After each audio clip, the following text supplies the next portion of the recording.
Hello, नमस्कार, आदाब, सत श्री अकाल और सलाम अलैकुम। मैं हूं मोहम्मद अहमद काज़मी, लेकर आया हूं आपका पसंदीदा कार्यक्रम नजर दुनिया पर, जो आपको अंतर्राष्ट्रीय समाचार भारत के परिवेश में पेश करता है और वो समाचार देने का प्रयास करता है जो आपको दूसरे माध्यमों से नहीं मिलते।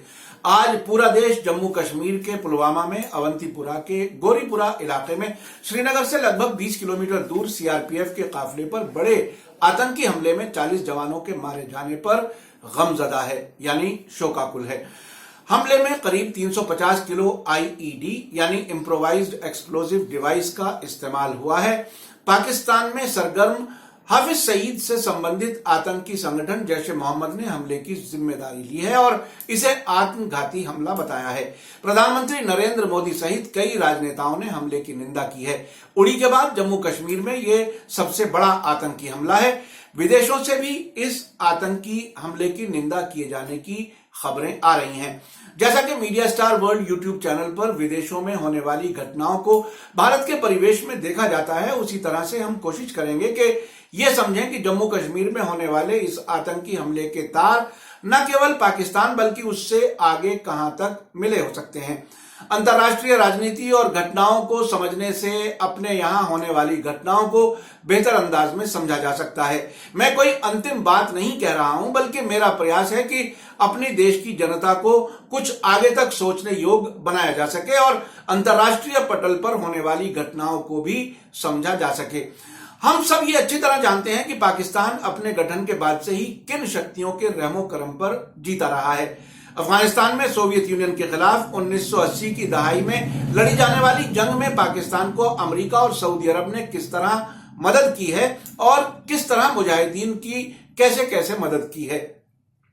जब तक वो सोवियत यूनियन के खिलाफ लड़े मुजाहिदीन कहलाए, लेकिन बाद में वही अलकायदा और तालिबान आतंकवादी बन गए। जम्मू कश्मीर में जैश ए मोहम्मद ने कार के जरिए आत्मघाती हमला लगभग 18 साल पहले भी किया था। 1 अक्टूबर 2001 को जैश ए मोहम्मद के 3 आतंकवादियों ने श्रीनगर में जम्मू कश्मीर विधानसभा परिसर पर हमला किया था, जिसमें विस्फोटकों से भरी एक टाटा सूमो का उपयोग करते हुए हमलावर मुख्य द्वार से घुसे थे। इस हमले में 38 लोग और 3 फिदायीन मारे गए थे। भारत में जम्मू कश्मीर के अलावा आत्मघाती कार हमलों की घटना 25 अगस्त 2003 को मुंबई में हुई थी। जुड़वा कार बम धमाकों में 54 लोग मारे गए और 244 लोग घायल हुए थे। इनमें से एक धमाका गेटवे ऑफ इंडिया पर हुआ था, जबकि दूसरा धमाका सेंट्रल मुंबई के मुंबा देवी मंदिर के पास एक ज्वेलरी मार्केट जावेरी बाजार में हुआ था। दोनों बमों को पार्क की गई टैक्सियों में लगाया गया था और दोपहर के भोजन के दौरान विस्फोट किए गए थे। किसी समूह ने शुरू में हमले की जिम्मेदारी नहीं ली थी, लेकिन इसके लिए कश्मीर और अलगाववादियों और पाकिस्तान स्थित लश्कर तैयबा को दोषी ठहराया गया था। भारत ने हाफिज सईद को संयुक्त राष्ट्र की आतंकवादियों की सूची में शामिल कराने के लिए पिछले कई वर्षों में कई कोशिशें की हैं, लेकिन चीन ने पाकिस्तान से दोस्ती निभाते हुए हमेशा इसमें रुकावट खड़ी की है। भारत का आरोप है कि 2008 में मुंबई आतंकी हमलों और 2016 में पठानकोट वायु सेना अड्डे पर हुए हमले और उसी साल उड़ी में सुरक्षा कर्मियों पर हुए हमले में हाफिज सईद के नेतृत्व वाला जैश ए मोहम्मद सहित पाकिस्तान में स्थित आतंकी गुट इन्वॉल्व थे। भारत का कहना है कि पाकिस्तान सरकार हाफिज सईद के खिलाफ कोई कार्रवाई नहीं करती, बल्कि उसके कार्यक्रमों में वहां की सरकार में मंत्री उसके साथ मंच साझा करते हैं। जम्मू कश्मीर में हुए इस बड़े आतंकी हमले से एक ही दिन पहले बुधवार को ईरान की दक्षिण पूर्वी राज्य सीस्तान बलूचिस्तान में क्रांतिकारी गार्ड्स पर एक आत्मघाती हमलावर ने उस बस पर हमला कर दिया जिसमें वे सुरक्षाकर्मी यात्रा कर रहे थे। इस हमले में 27 लोग मारे गए हैं और 20 अन्य घायल हुए हैं। यहां मिलने वाली खबरों के मुताबिक अल कायदा से जुड़ा एक चरमपंथी समूह और जो पाकिस्तान में संचालित होता है ने हमले की जिम्मेदारी ली है।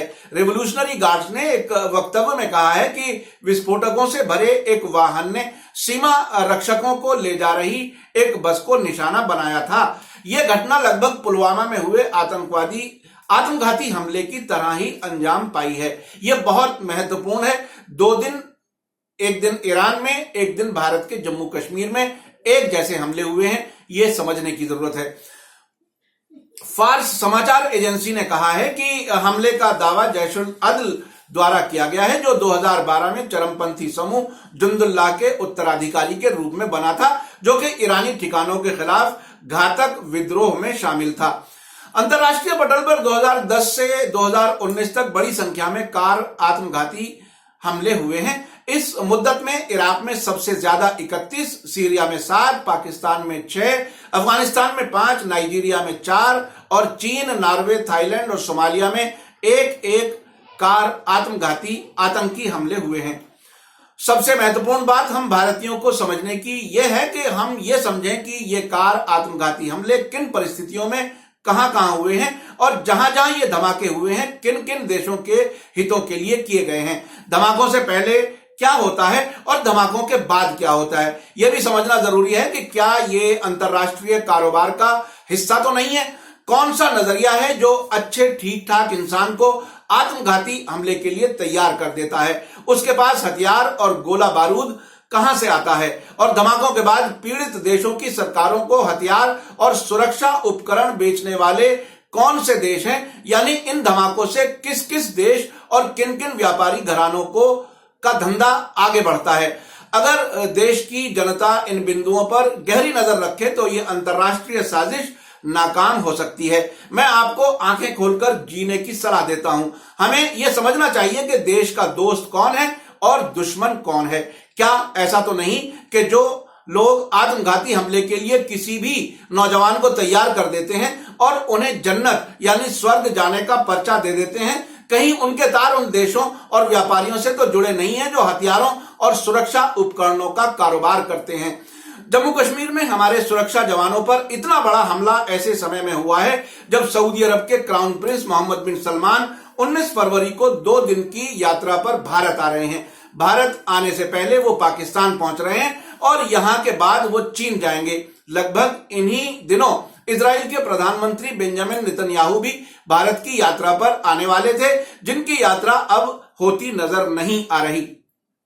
अगर हमारा राजनीतिक नेतृत्व और एजेंसियां देश के हितों के लिए काम करना चाहती हैं तो उन्हें इन पहलुओं पर भी गौर करना पड़ेगा। मैं आपको अगले एपिसोड में ये रिसर्च करके बताऊंगा कि किस किस देश में किन परिस्थितियों में कार आत्मघाती आतंकी हमले हुए हैं, उन पर की गई जांच का क्या नतीजा निकला है और उन देशों में आतंकवाद को कैसे खत्म किया गया है। हमें नकली आंसू बहाने वालों और कारोबार करने वालों को पहचानना पड़ेगा। आपको मेरा कार्यक्रम कैसा लगा कमेंट में जरूर लिखें। आप लोग कमेंट में जरूर बताएं कि उन ताकतों का भंडाफोड़ होना चाहिए या नहीं जो विभिन्न देशों में आतंकी घटनाओं में इन्वॉल्व नजर आते हैं। आज मैं फिर आपसे कहता हूं कि आंख खोलकर विदेशों में होने वाली घटनाओं को देखो और समझो इस सब से हमारा क्या सरोकार है। अगर आपने अभी तक media star world YouTube channel को सब्सक्राइब ना किया हो तो वीडियो के नीचे लाल रंग से लिखे सब्सक्राइब को क्लिक करें और तुरंत बाद नजर आने वाली घंटी के आइकन को क्लिक करें ताकि हमारी हर नई वीडियो की सूचना आप तक फौरन पहुंच सके। आप हमें फेसबुक, ट्विटर और इंस्टाग्राम पर भी फॉलो कर सकते हैं। इसी के साथ मुझे दीजिए इजाजत। धन्यवाद, शुक्रिया। जय भारत, जय हिंद।